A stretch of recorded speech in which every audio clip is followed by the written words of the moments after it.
Assalamualaikum warahmatullahi wabarakatuh. Bersama dengan Cikgu Fanida dalam mempelajari Biologi tingkatan 4 KSSM.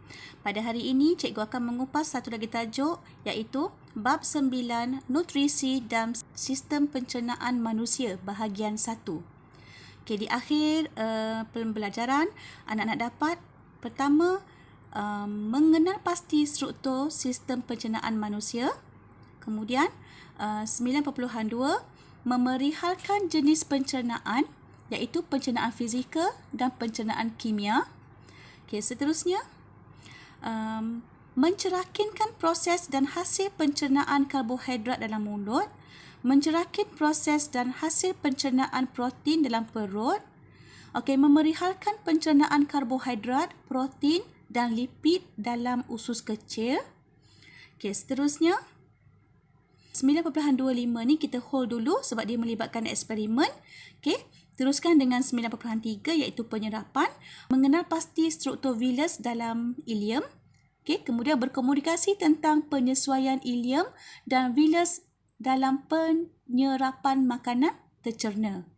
Baiklah, cikgu mulakan dengan 9.1 sistem pencernaan. Struktur sistem pencernaan manusia terdiri daripada salur alimentari yang panjang dan berotot bermula dari mulut, esophagus, perut, usus kecil, usus besar serta dubur. Organ lain sistem pencernaan ialah hati, pundi hempedu dan pankreas. Kelenjar liur, kelenjar gester dan kelenjar usus merembeskan jus pencernaan ke dalam salur alimentari. Cuba kita lihat gambar rajah berikut. Okey, bermula daripada mulut, kemudian esophagus, lepas tu perut, kemudian dia pergi ke usus kecil, kemudian usus besar. Okey, organ yang cikgu cakap tadi ada hati, okey, ada pundi hempedu dan juga pankreas. Okey. Dan di sini ada kelenjar liur. Okey, kelenjar liur dan ada beberapa lagi kelenjar yang akan cikgu tunjukkan nanti. Okey, seterusnya jenis pencernaan. Apakah pencernaan? Pencernaan ialah proses penguraian butiran makanan besar dan kompleks kepada butiran kecil yang ringkas dan terlarut supaya mudah diserap. Okay. Terdiri daripada dua bahagian iaitu pencernaan fizikal dan pencernaan kimia. Okey, apa dia pencernaan fizikal? Pencernaan fizikal ialah pemecahan makanan secara mekanikal untuk membentuk butiran yang kecil. Okey. Kalau mekanikal ni dia melibatkan pengunyahan dan tindakan peristalsis. Bagaimana pula dengan pencernaan kimia?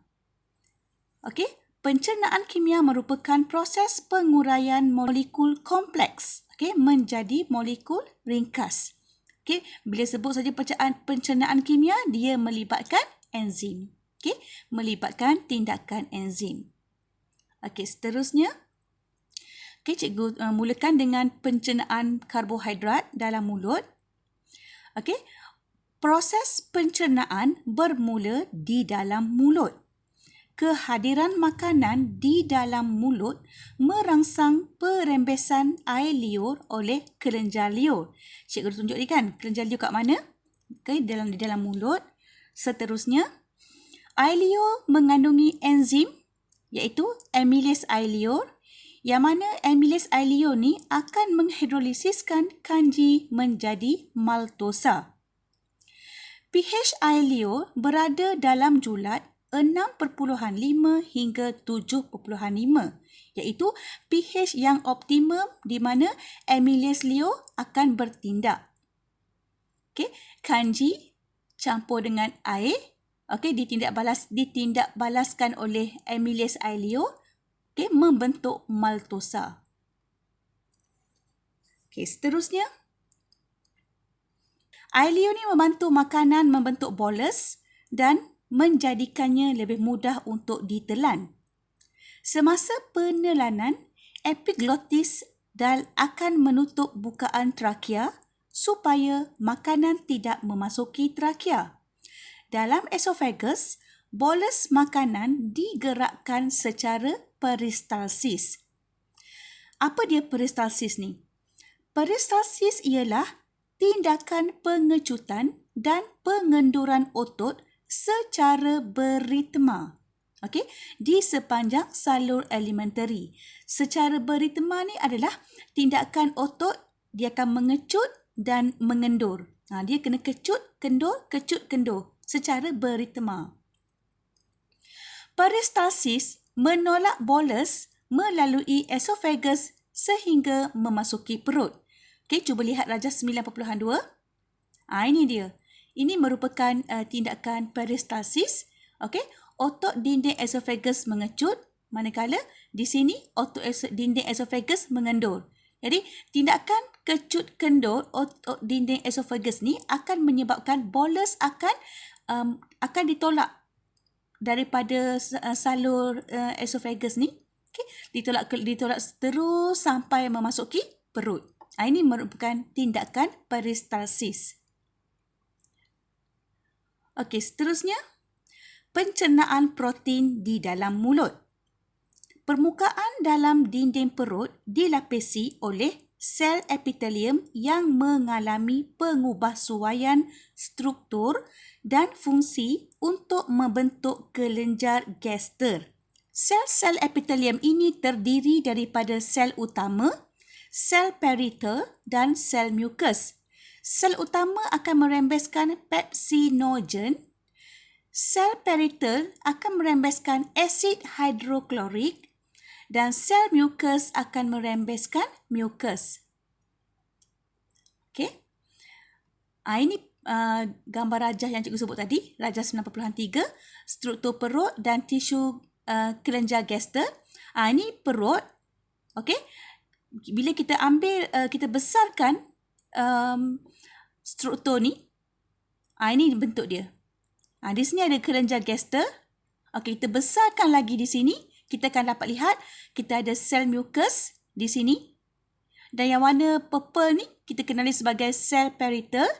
Dan di bahagian bawah ni yang gelap ni kita kenali sebagai sel utama. Okey? Sel mucus, sel peritel dan sel utama. Kita dah sebut tadi kan, sel peritel untuk apa tadi? Sel peritel untuk merembeskan asid hidroklorik. Okey, sel utama ni dia akan merembeskan pepsinogen dan sel mucus akan merembeskan mucus. Okey. Pepsinogen ialah enzim tidak aktif yang akan diaktifkan oleh asid hidroklorik untuk menjadi enzim pepsin. Maknanya enzim pepsinogen ni merupakan enzim tapi dia tidak aktif. Okey, bagaimana pepsinogen ni akan menjadi aktif? Dia akan jadi aktif apabila asid hidroklorik akan hadir dan dia akan menjadi enzim pepsin. Kita tak panggil pepsinogen lah. Kalau sebut pepsinogen, enzim tidak aktif. Kalau kita sebut enzim pepsin, enzim tu aktif. Maknanya enzim aktif ni akan menghidrolisis kanji menjadi polipeptida. Okey, protein tambah air akan menghasilkan polipeptida. Okey, tidak balas ataupun dihidrolisiskan oleh pepsin. Kemudian, fungsi asid hidroklorik adalah untuk A. Menyediakan medium dengan pH yang sesuai iaitu dalam lingkungan 1.5 hingga 2.0. Okey, asid kuat tu. Okey, untuk tindakan enzim pepsin. Maknanya enzim pepsin ni perlu dia akan mencernakan protein dalam keadaan medium yang sangat berasid.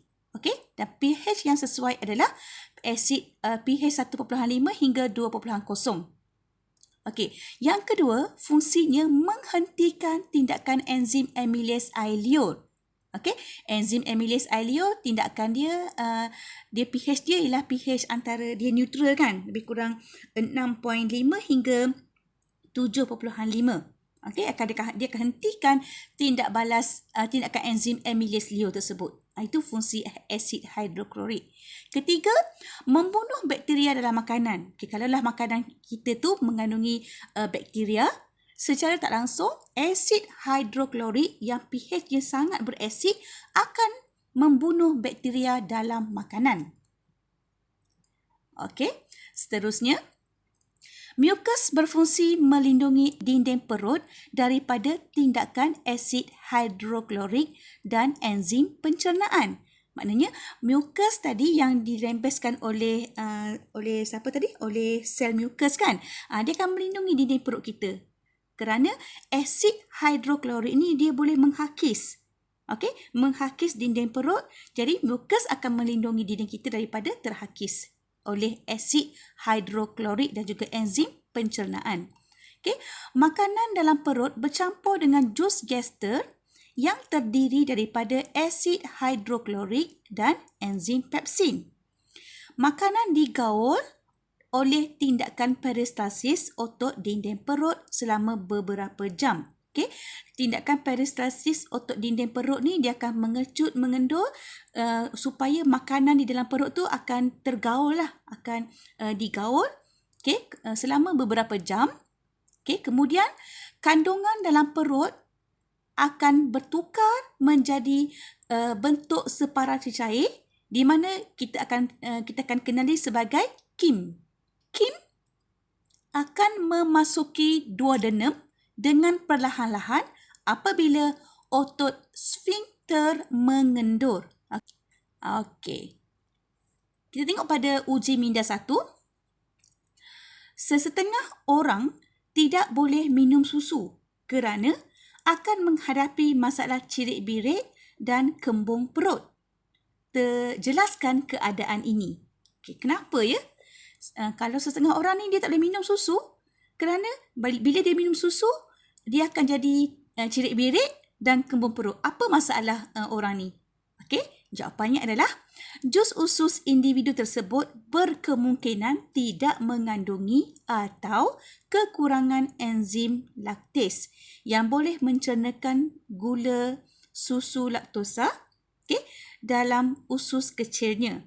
Akibatnya, bakteria yang terdapat di dalam usus besar akan mencernakan laktosa ini untuk menghasilkan asid lemak dan metana yang menyebabkan masalah cirit-birit dan kembung perut. Individu tersebut dinasihati minum susu tanpa laktosa. Itu masalah dia, masalah orang yang tak boleh minum susu ni. Okey, cikgu teruskan lagi. Okey, pencernaan karbohidrat, protein dan lipid dalam usus kecil. Okey, usus kecil terdiri daripada duodenum, jejunum dan ileum yang berlingkar. Duodenum ialah bahagian pertama usus kecil yang menerima KIM daripada perut. Duodenum juga menerima hempedu yang dihasilkan oleh hati dan jus pankreas yang dirembeskan oleh pankreas. Ini dia. Okey. Yang ni ada pankreas. Yang ni KIM tadi ni. Okey. Ni pundi hempedu. Okey, yang ni duodenum. Ini duodenum. Okey, komponen-komponen yang terlibat dalam pencernaan di usus kecil. Ada pundi hempedu. Kemudian dia ada ductus hempedu, saluran tu. Okey, yang akan dirembeskan ke dalam duodenum. Okey, yang ni ductus pankreas di mana dia akan merembeskan bahan kimia ke dalam duodenum. Okey, seterusnya. Kita lihat dulu hati, bahagian hati. Okey, hati akan menghasilkan hempedu. Kemudian pundi hempedu akan menyimpan hempedu. Pundi hempedu cikgu sebut tadi kan? Cikgu tunjuk tadi. Okey, pundi itu akan menyimpan hempedu. Okey, kemudian hempedu tadi akan disalur ke duodenum melalui ductus hempedu. Salur tadi kan? Ductus kita panggil. Ductus hempedu. Okey, kemudian apa fungsi hempedu? Okey, pertama dia menetralkan kim yang berasid. Dalam perut tadi kan berasid kan? Jadi fungsi hempedu ni dia akan neutralkan balik kim tadi yang berasid. Kenapa? Sebab dalam duodenum pH yang perlu yang sesuai di situ adalah pH yang beralkali. Okey, sebab itulah hempedu akan neutralkan kim yang berasid. Kedua, menyediakan keadaan beralkali. Cikgu sebut tadi, di mana pH dia ialah 7.6 hingga 8.6. Ini pH yang optimum lah. Okay? Untuk tindakan enzim dalam duodenum. Cikgu sebut tadi kan, duodenum dia punya keadaan yang beralkali merupakan keadaan yang optimum untuk tindakan enzim di dalam duodenum.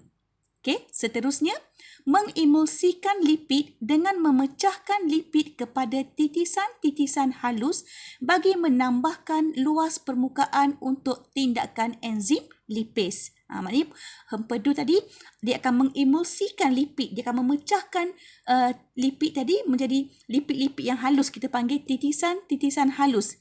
Okey? Supaya bila dah jadi titisan-titisan halus, dia akan menambahkan luas permukaan, maka enzim lipase akan senang ditindakbalaskan ke atas lipid tadi. Okey, seterusnya kita pergi pada pankreas. Pankreas akan merembeskan, cikgu sebut bahan kimia tadi kan? Ini dia. Enzim amylase pankreas, trypsin dan lipase ke dalam duodenum melalui ductus pankreas. Salur tadi tu yang cikgu sebut yang color kuning tadi tu kan? Gambar color kuning tadi tu di dalam pankreas. Okey, dikenali sebagai ductus pankreas. Ingat, pankreas merembeskan enzim amylase pankreas pertama, kedua trypsin, ketiga lipase. Okey? Dan bagaimana pula dengan duodenum? Okey, amylase pankreas menghidrolisis kanji kepada maltosa. Okey, kanji akan ditukarkan menjadi maltosa. Okey? Dia akan dihidrolisiskan menjadi maltosa oleh amylase pankreas. Kedua, trypsin menghidrolisiskan polipeptida yang dalam perut tadi tu kan, okey, menjadi peptida yang lebih pendek. Poli ni panjang. Okey, polipeptida, rantai yang panjang. Okey, bila terkena pada trypsin, kita buang poli, jadi peptida saja. Jadi, peptida lebih pendek daripada polipeptida. Poli ni panjang. Okey, tindak balas ditindakkan oleh trypsin. Okey, seterusnya lipase. Okey, lipase ada 3 ni kan? Pankreas kan amylase, pankreas, trypsin dan lipase. Okey, lipase menghidrolisis lipid kepada asid lemak dan glycerol. Okey, lipid akan ditukarkan, dihidrolisiskan menjadi asid lemak dan glycerol. Okey, ditindakkan oleh lipase. Okey, seterusnya. Kelenjar pada dinding ileum merembeskan mukus dan jus usus yang mengandungi enzim-enzim maltase, sukrase, laktase, lipase dan eripsin. Kelenjar yang ada pada ileum tadi tu, okay, dia akan merembeskan mukus dan juga jus usus. Okey, jus usus ada maltase, sukrase, laktase, lipase dan eripsin. Okey, medium beralkali dalam ileum membolehkan enzim-enzim bertindak secara optimum. Yang cikgu sebut tadi tu, maltase, sukrase, laktase, lipase, eripsin ni, dia perlukan medium yang beralkali. Okey, kita lihat dulu pencernaan karbohidrat. Okey, maltase akan menghidrolisiskan maltosa kepada glukosa. Okey, maltosa akan ditukarkan, akan dihidrolisis menjadi glukosa. Jadi glukosa ni dah bahan yang paling kecil lah daripada karbohidrat tadi tu. Okey, dah cukup glukosa, kita stop di situ untuk tindakan maltosa. Kemudian sukrase pula, dia akan menghidrolisiskan sukrosa kepada glukosa dan fruktosa. Okey, glukosa dan fruktosa ni pun merupakan bahan yang paling kecil lagi dan senang diserap ke dalam usus kita nanti. Okey, sukrosa, okey, sukrase dia akan jadi glukosa tambah fruktosa. Okey, apa lagi? Laktase. Laktase, dia akan menghidrolisiskan laktosa kepada glukosa dan galaktosa. So, glukosa, fruktosa, galaktosa ni merupakan gula monosakarida. Gula yang paling ringkas sekali dan boleh diserap oleh proses penyerapan nanti. Okey, bagaimana pula dengan pencernaan lipid? Okey, lipase akan menghidrolisis lipid kepada asid lemak dan gliserol. Asid lemak dan gliserol ni merupakan bahan paling ringkas bagi lipid. Okey, bagaimana pula dengan pencernaan protein? Kita berhenti dekat peptida tadi kan? Polipeptida menjadi peptida. Okey, apa yang berlaku? Ni dia. Enzim eripsin. Okey, enzim eripsin menghidrolisis peptida kepada asid amino. So, bahan ringkas yang paling ringkas bagi protein adalah asid amino. So, peptida tambah dengan air, okey, ditindakkan oleh eripsin, maka menghasilkan asid amino. Okey, kita lihat uji minda yang kedua. Seorang pelajar gemar makan buah oren dengan banyak. Terangkan kesan pemakanan terlalu banyak buah oren terhadap pencernaan kanji di duodenum. Kita tahu bahawa buah oren ni masam. Okey, bila dia masam, dia bersifat asid kan? Okey, apa kesan pemakanan terlalu banyak buah oren terhadap pencernaan kanji di duodenum? Okey, kita lihat jawapan dia. Asid di dalam buah oren merendahkan nilai pH duodenum. Hal ini akan memperlahankan pencernaan kanji sebab pencernaan kanji di duodenum kena dalam keadaan medium yang beralkali kan. Jadi asid buah oren ni dia akan merendahkan nilai pH. Merendahkan maknanya 6 ke bawah lah. 6, 5, 4, 3, 2, 1 itu pH berasid kan. Jadi dia akan memperlahankan pencernaan kanji. Okey, kita pergi kepada praktis formatif 9.1. Soalan pertama, nyatakan kepentingan proses pencernaan bagi manusia. Kepentingan dia ialah makanan yang dimakan oleh manusia adalah dalam bentuk molekul yang besar dan kompleks.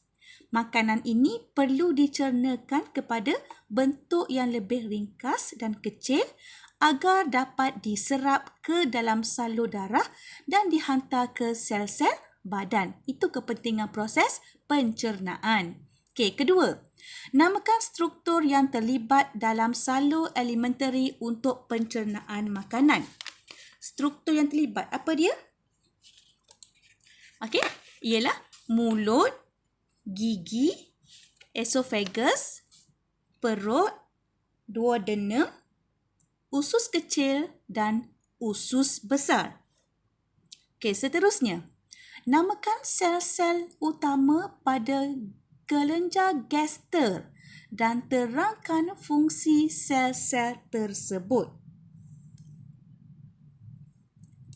Okey, ini jawapan dia. Sel-sel utama pada kelenjar gaster ialah sel utama yang merembeskan pepsinogen, sel peritel yang merembeskan asid hidroklorik dan mukus dan sel mukus merembeskan mukus. Okey. Soalan nombor 4, soalan last sekali. Usus kecil merembeskan beberapa jenis enzim untuk melengkapkan proses pencernaan.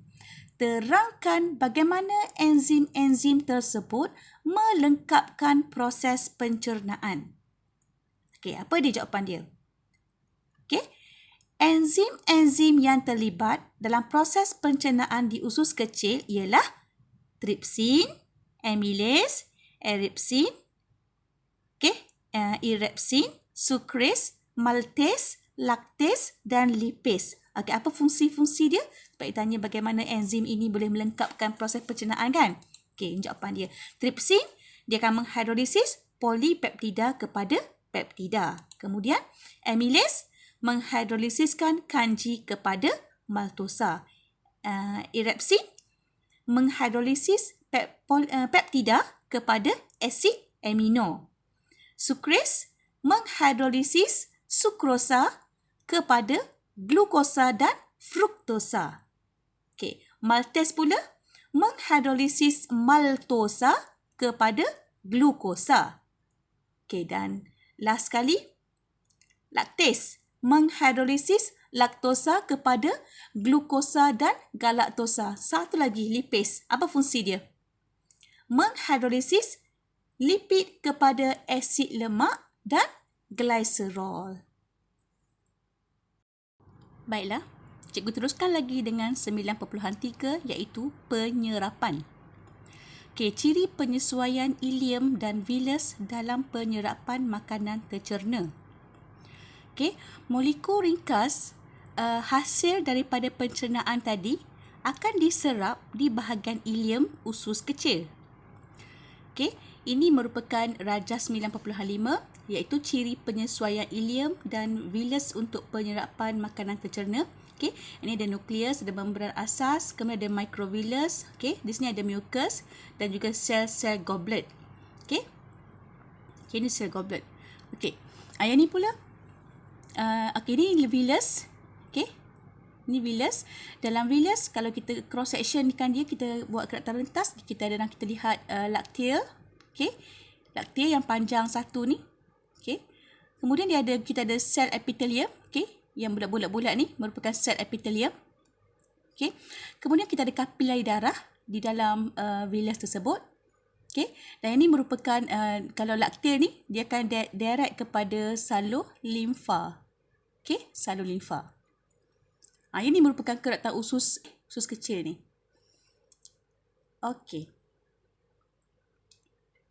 Okey, kita mulakan dulu dengan ileum. Ileum merupakan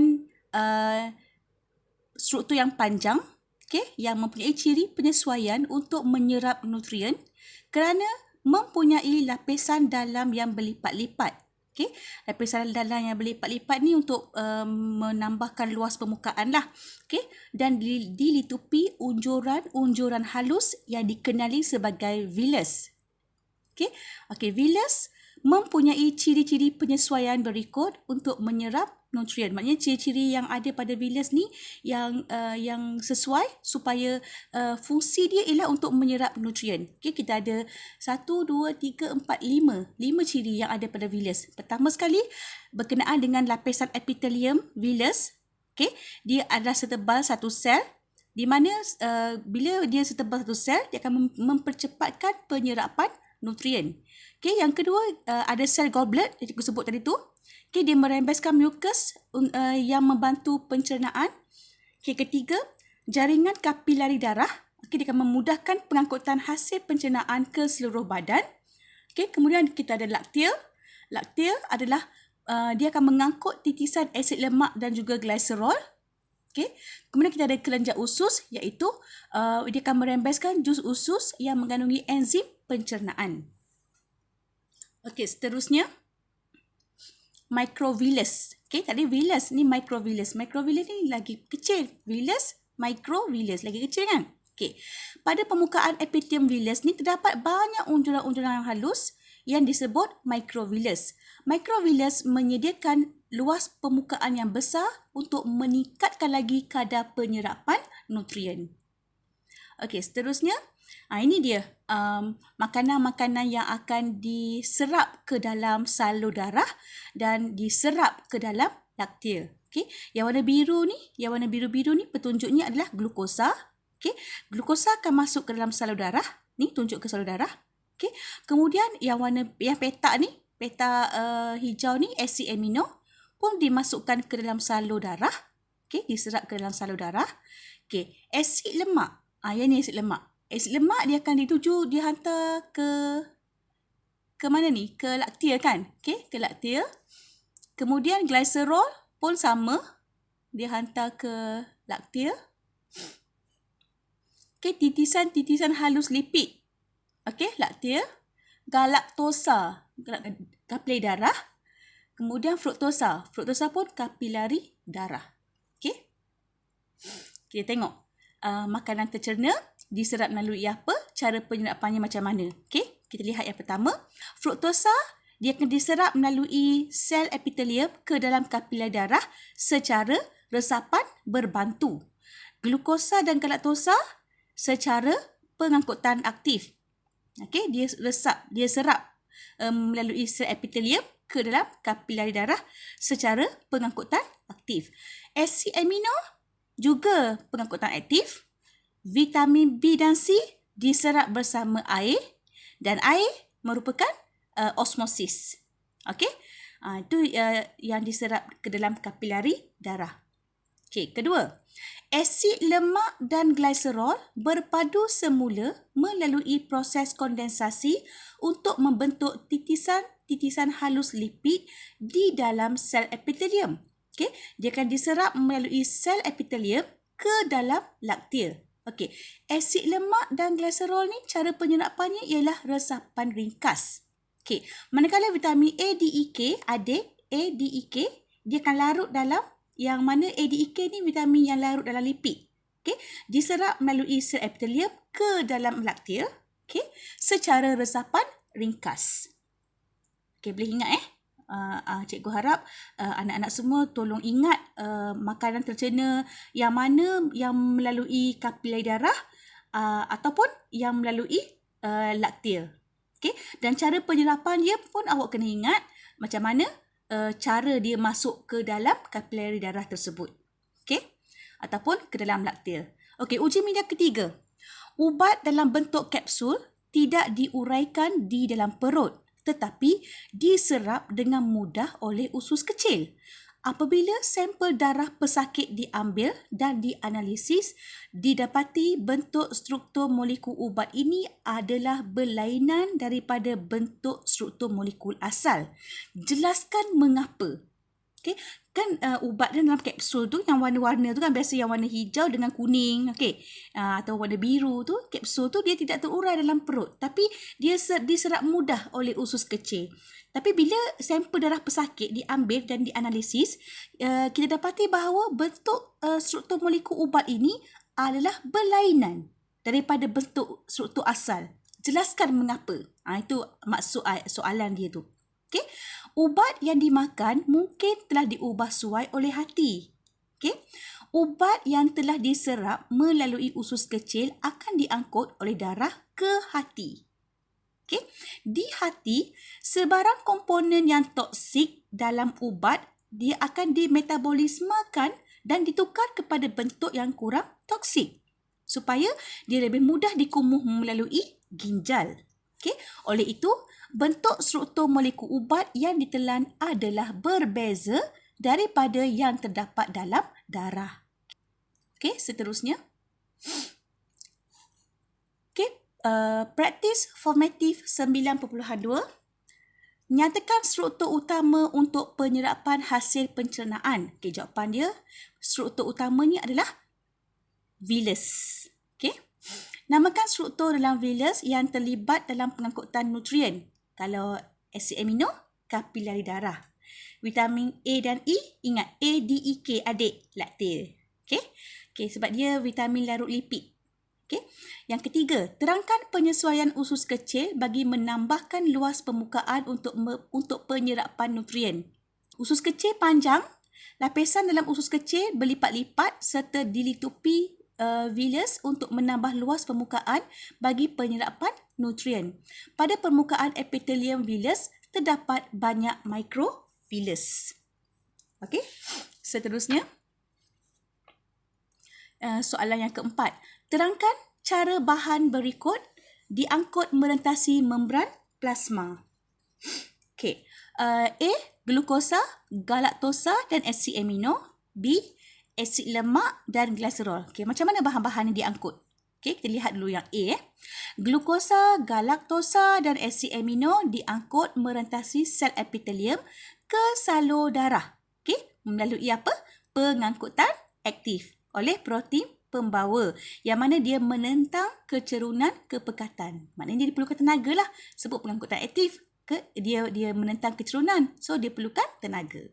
Okey, kedua, asid lemak dan gliserol diangkut merentasi membran plasma dengan cara meresap. Okey, meresap ke dalam laktil melalui resapan ringkas. Okey, follow the gradient. Ini bukan against the gradient, tapi dia follow the gradients. Okey. Baiklah, dah habis bahagian 1, bab 9, nutrisi dan sistem pencernaan manusia. Kita akan jumpa lagi dalam bahagian 2, bab 9, nutrisi dan sistem pencernaan manusia. Oleh itu, kita jumpa lagi. Sekian, terima kasih. Assalamualaikum warahmatullahi wabarakatuh.